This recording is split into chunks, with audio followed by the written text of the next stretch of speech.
Hello everyone, my name is Dr. Shilpa Arora. I am a dentist by profession और आज मैं एक common topic discuss करने वाली हूँ जो बहुत सारे पेरेंट्स मुझसे आके पूछते हैं कि हमारा बच्चा रेगुलर ब्रशिंग करता है लेकिन फिर भी उसको कैविटी क्यों हो जाती है।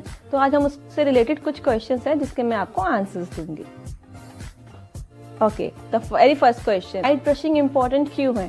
क्योंकि हमारा सलाइवा जो कि अपने आप में एक डिफेंस मैकेनिज्म है, तो रात को जब हम सोते हैं तो उस टाइम पे सलाइवा का काम थोड़ा कम हो जाता है। इसलिए हमारे मुंह को बैक्टीरिया फ्री रहना बहुत ज़रूरी है, क्योंकि रात को अगर हम नाइट ब्रशिंग करेंगे तभी तो हम लोग इन्फेक्शन से बच सकते हैं, वरना सलाइवा भी कम प्रोड्यूस होगा और बैक्टीरिया मुंह में रह जाएगा। अगर मैं नाइट ब्रशिंग नहीं करी तो कैविटीज़ तो बनेंगी। अनदर इम्पॉर्टेंट इशू, क्या आपको पता है कि हम अपने बच्चों को जो स्नैक्स खाने के लिए देते हैं जो पेरेंट्स के अकॉर्डिंग हेल्दी है, but candies, potato chips, they are not healthy, even they stick to their teeth. और जब वो दांत पर ज़्यादा देर तक स्टिक रहेंगे तो वो दांत के ऊपर एक अपने आप से ही कैविटीज़ को इन्विटेशन देंगे, क्योंकि वो एक शुगरी कंटेंट हैं। इवन जो हम पोटैटो चिप्स खाते हैं उसमें भी स्टार्च होता है जो आगे जाके एक शुगर बन जाता है और मुंह में जो बैक्टीरिया ऑलरेडी प्रेजेंट होता है वो उससे रिएक्ट करता है और वो एसिड बनाता है। स्नैकिंग बच्चे को नहीं देना चाहिए। अगर बच्चा कुछ खाने के लिए मांगता है तो we should give them something healthy like makhana, any fruits और something like that, not this chips, biscuit and anything. Okay, parents जो हैं बोलते हैं कि हम तो अपने बच्चे को बहुत हेल्दी डाइट देते हैं, मैं तो सिर्फ अपने बच्चे को जूसेस देती हूँ। लेकिन क्या आप घर के जूस देते हो? नो। मार्केट में जो रियल ये सब प्री फैब्रिकेटेड जूसेस हैं ये कुछ नहीं है, इन सब में केमिकल्स होते हैं। They all contain a lactose in that. आपको पता है कि वो जो ऑलरेडी प्री फैब्रिकेटेड जूसेस हैं, जो उसमें ऑलरेडी स्टार्च कंटेंट होता है, वो आपके मुंह में शुगर कंटेंट्स इंक्रीज ही करेगा और उसके बाद वो बैक्टीरिया को इनवाइट ही करेगा। तो ये जितने प्री फैब्रिकेटेड जूसेस हैं ये नहीं देने चाहिए बच्चों को। अगर बच्चे जूस नहीं पीते उनको हेल्दी फ्रूट्स तो खाने के लिए दो, उसका घर पे जूस निकाल के दो, ऐसे बच्चे को नहीं देना चाहिए।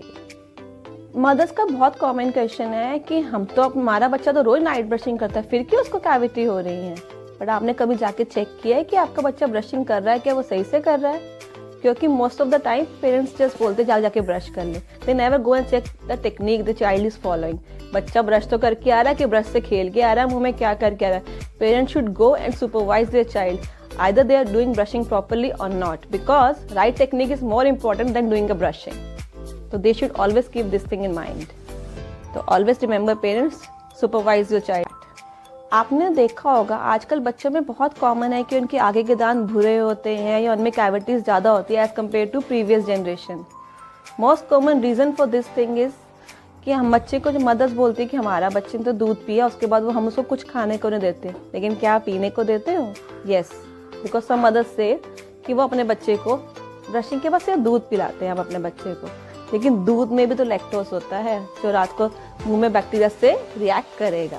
फीटस के साथ भी ये चीज़ बहुत कॉमन है, क्योंकि मदर्स उनको मिडनाइट कभी भी बच्चे को फीड चाहिए होता है वो फीड देती है, लेकिन वो कभी भी उनके दांत को क्लीन नहीं करती कि अभी तो उसके बच्चे के दांत ही नहीं है। पर ये चीज़ उनको हमेशा दिमाग में रखनी पड़ेगी। 6 महीने में बच्चे का पहला दांत आता है और तब से ही बच्चे के दांत को क्लीनिंग की रिक्वायरमेंट होती है। बच्चा खुद नहीं करेगा, इसलिए मदर को चाहिए जब भी वो उसको फीड कराएं अपनी फिंगर को वेट करके या हैंकी वेट करके उसके दांत पे वो क्लीन करें, ताकि दूध जो उन्होंने पिलाया है वो दांत पे जमा ना रहे। और मदर को ये चीज़ तब तक करनी ही पड़ेगी जब तक बच्चा खुद ब्रश नहीं कर सकता। Last and the very important thing, parents बोलते हैं कि तो दूध के दांत हैं, गिर जाएंगे, क्यों हम अपने बच्चे को डॉक्टर के पास लेके जाएं, ये तो कैविटीज है। लेकिन आपको पता है हर दांत की एक अपनी एज होती है शेड होने की। अगर बच्चे को 3 साल की उम्र में कैविटी लग गई मोलर में, वो दांत 10 साल की एज पे ही टूटता है। तो हम बच्चे को 7 ईयर से सफ़र करने के लिए नहीं छोड़ सकते। और कई पेरेंट्स सोचते हैं कि दूध का दांत है टूट जाएगा तो नया आ जाएगा, ऐसा कुछ नहीं है, क्योंकि जो दांत है उसकी अपनी एक लाइफ होती है। अगर दांत 3 साल की उम्र में टूट गया है और वहाँ पे मोलर था तो वो अपने टाइम पे 9 to 10 ईयर्स की एज में ही आएगा। ये नहीं कि जल्दी टूटा है तो जल्दी आएगा। हम बच्चे को पेन में नहीं छोड़ सकते, इसलिए it is advisable to visit a dentist after every 3 months। और अगर बच्चे को कोई भी कैविटी की रिक्वायरमेंट है तो उसका ट्रीटमेंट करना बहुत ज़रूरी है, क्योंकि उससे ही उसके आगे वाले दांत में भी इन्फेक्शन फैल सकता है, स्वेलिंग हो सकती है, उसको ईटिंग में प्रॉब्लम हो सकती है और कुछ भी प्रॉब्लम्स हो सकती है। तो दूध के दांत को कभी भी हमें निग्लेक्ट नहीं करना चाहिए। आई होप मेरे इन सारे बातों से आप लोगों की कुछ क्वेश्चंस, कुछ क्वेरीज सॉल्व हुई होंगी और आपको पता चलेगा कि वो बच्चों में इतनी कैविटीज कॉमन हो गई हैं और होपफुली आप मेरी सारी बताई हुई बातों को आगे इम्प्लीमेंट करोगे ताकि बच्चे आपके कैविटी फ्री और हेल्दी लाइफ जिए। अगर आपको और भी कुछ क्वेश्चंस पूछने हैं, कोई क्वेरीज है, तो आप मेरे कमेंट सेक्शन में क्वेश्चंस लिख सकते हैं। I will definitely reply back to all your questions. And मेरा ब्लॉग्स भी हैं जो मैं लिखती हूँ क्वेरी से रिलेटेड, आपका मैं नीचे लिंक शेयर कर रही हूँ, मेरे ब्लॉग्स भी विजिट कर सकते हैं जिसमें मैं आपके काफ़ी सारे क्वेश्चंस के आंसर होंगे जो मेरे बहुत अपने एक्सपीरियंस से जो मैं अपने डेली रूटीन में अपने रेगुलर पेशेंट्स को डील करती हूँ उनसे रिलेटेड वो क्वेरीज हैं और उसी के रिलेटेड मैंने वो ब्लॉग लिखे हैं। मेरी फर्दर वीडियोस को देखने के लिए मेरे यूट्यूब चैनल को सब्सक्राइब करें ताकि आपको मेरी सारी वीडियोस के लिए पता चलता रहे। And thank you so much, thank you for your time, thank you, bye bye.